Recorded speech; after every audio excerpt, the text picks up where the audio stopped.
प्रतिवर्ष 5 लाख बहन बेटियां लफ्ज़ जिहाद का शिकार हो रही हैं।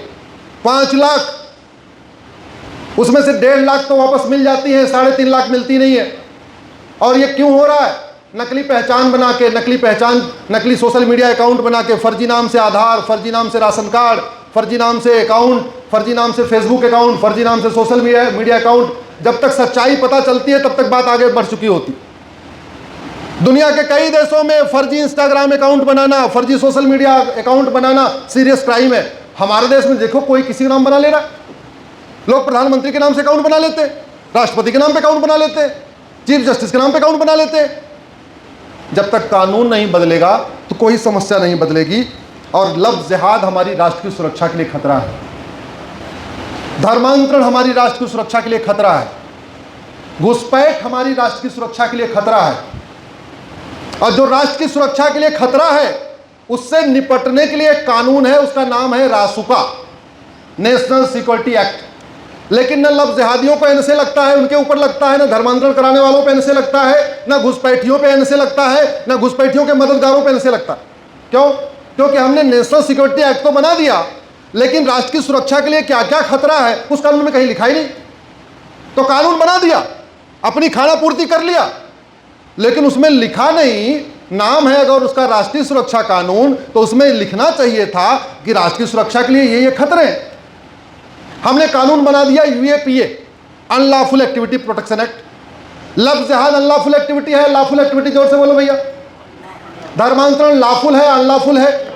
घुसपैठ लॉफुल है कि अनलॉफुल है?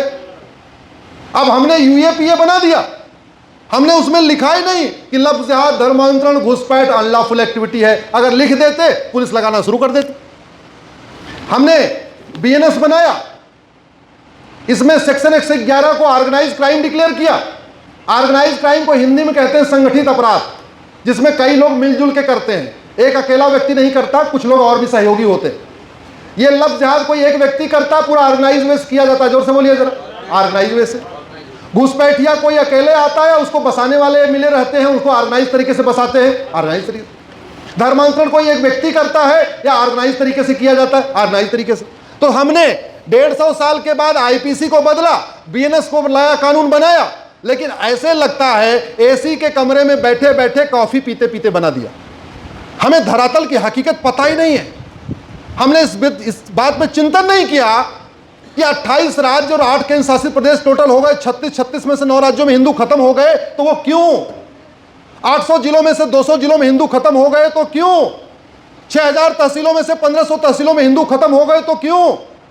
भारत के बॉर्डर पे 300 तहसीलें हैं, 300 की डेमोग्राफी बदल गई है, तो क्यों? क्यों का उत्तर है लफ्ज़ जिहाद, लैंड जिहाद, धर्मांतरण, घुसपैठ, जनसंख्या विस्फोट। और डेमोग्राफी तेजी के साथ बदल रही है। विश्वास नहीं है तो एक काम करो, अपने हमीरपुर की वर्तमान जो लोकसभा की वोटर लिस्ट है और 25 साल पुरानी लोकसभा की वोटर लिस्ट को कंपेयर करके देख लो। लोकसभा बड़ी है, एक काम करो, अपने राठ विधानसभा की वर्तमान वोटर लिस्ट और 25 साल पुरानी वोटर लिस्ट को कंपेयर करके देख लो।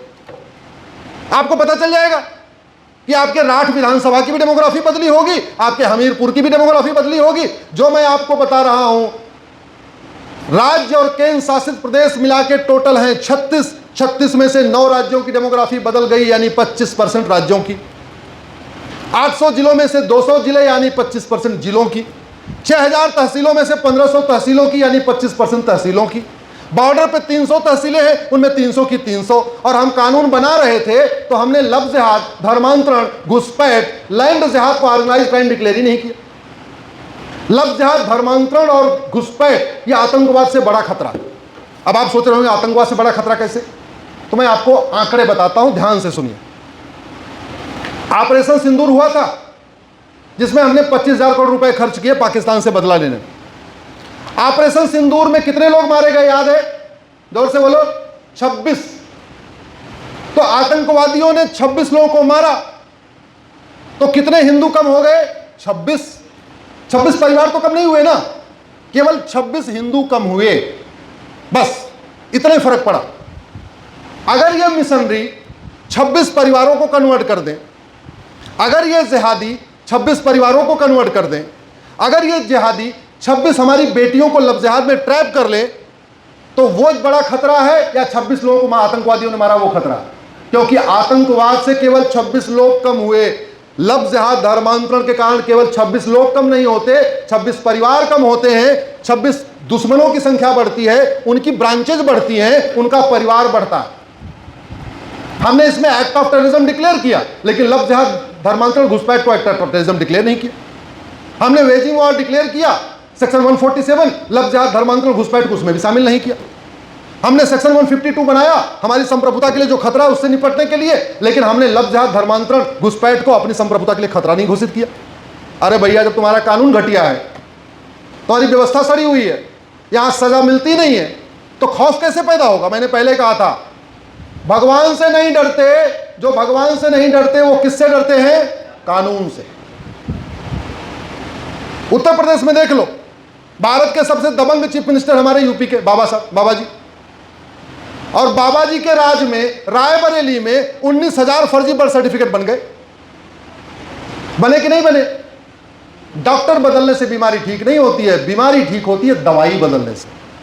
शासक बदलने से कोई अराजकता कम नहीं होती, अपराध कम नहीं होता, अपराध अराजकता कम होती है, भ्रष्टाचार कम होता है नियम कानून बदलने से। चीन में जिनपिंग रहे या पिंकिंग रहे या कोई और थिंकिंग आ जाए, चीन में भ्रष्टाचार हो ही नहीं सकता। क्यों? क्योंकि कानून कंटिन्यू रहेगा। इजराइल में नेतन्याहू रहे या कोई और आ जाए, वहां घुसपैठ हो ही नहीं सकती। क्यों? क्योंकि घुसपैठ करने की सजा, घुसपैठ की सजा आजीवन कारावास है, और घुसपैठियों की मदद करने की सजा फांसी है। यानी अगर कोई इजराइल में विदेशी गया उसको तो आजीवन कारावास होगा, लेकिन किसी इजराइल वाले ने उस घुसपैठिए का आधार बनवा दिया, राशन कार्ड बनवा दिया, ड्राइविंग लाइसेंस बनवा दिया, बर्थ सर्टिफिकेट बनवा दिया, झुग्गी बना दिया, वोटर आईडी में नाम जुड़वा दिया, तो उसको क्या होगी? फांसी। कोई जाएगा क्या? जोर से बोलो। इजराइल जाएगा। अब वहां नेतन्याहू रहे ना रहे कोई फर्क नहीं पड़ता, घुसपैठ वहां हो ही नहीं सकती। सिंगापुर में कोई भी प्रधानमंत्री आ जाए, ड्रग कारोबार हो ही नहीं सकता। क्यों? क्योंकि वहां कानून है, ड्रग कारोबारियों की एक ही सजा, सर्तन से जुदा, सर्तन से जुदा। अगर ड्रग बेचोगे, ड्रग बनाओगे, फांसी हो जाएगी, दूसरा कोई कारोबार नहीं। आप कनाडा में, ऑस्ट्रेलिया में झूठी से कोई राष्ट्रपति, कोई प्रधानमंत्री हो, ऑस्ट्रेलिया में, कनाडा में, अमेरिका में झूठी एफआईआर कोई करा ही नहीं सकता। पुलिस वाला झूठी जांच करेगा ही नहीं, कोई झूठी गवाही देगा नहीं। कनाडा में और ऑस्ट्रेलिया में तो भाई भाई के लिए झूठी गवाही नहीं देता, बाप बेटे के लिए झूठी गवाही नहीं देता, पति पत्नी के लिए झूठी गवाही नहीं देता। क्यों? 10 से 20 साल सजा होती। पता चला अभी एक ही जेल जाएगा, अगर झूठी गवाही दे दिया तो दोनों जेल जाएंगे। ये हम बदल सकते कि नहीं बदल सकते? जोर से बोलिए जरा। कोई लागत आएगी क्या? नहीं। लेकिन बदलेगा कहां पे? संसद विधानसभा में। बदलेगा कौन? सांसद विधायक। कब बदलेंगे? जब उनकी आप बतौलेबाजी को नकार के उनको उनके मुंह पे आईना दिखाना शुरू करोगे। जब तक उनको आईना नहीं दिखाओगे तब तक वो आपको गांधीवाद, लोहियावाद, अंबेडकरवाद, पेरियारवाद, फलानेवाद की चाशनी और चूरन चटा चटा के आपको गुमराह करते रहेंगे। हर चुनाव के पहले का 2 छोटा नारा लगा देंगे, नारे के बाद मामला अगला फिर चुनाव आ जाएगा। आपके जीवन में कोई परिवर्तन नहीं आएगा।